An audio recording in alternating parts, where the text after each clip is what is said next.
விளம்பரங்களைக் கண்டு ஏமாறாதீர்கள். அவசியமானதை மட்டும் வாங்குங்கள்.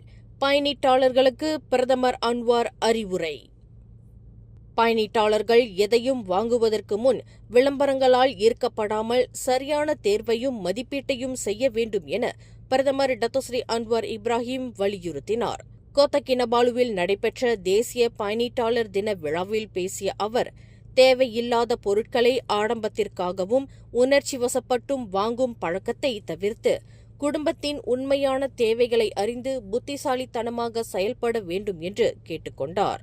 மேலும் ரமலான் மாதத்தின் நோக்கம் எளிமையை கடைபிடிப்பதே என்பதை நினைவுபடுத்திய பிரதமர், நோன்பு திறக்கும் நிகழ்வுகளில் உணவுகளை வீணாக்காமல் ஏழை எளியவர்களின் பசியை உணர்ந்து அவர்களுக்கு உதவும் மனப்பான்மையை வளர்த்துக் கொள்ள வேண்டும் என்றும் அறிவுறுத்தினார். மேலும் செய்திகளை தெரிந்து கொள்ள கீழே இருக்கும் பெல் பட்டனை அழுத்துங்கள். உங்கள் மகிழ்ச்சியை வெளிப்படுத்த லைக் மற்றும் ஷேர் செய்யுங்கள். தொடர்ந்து திசைகளோடு இணைந்திருக்க சப்ஸ்கிரைப் செய்யுங்கள்.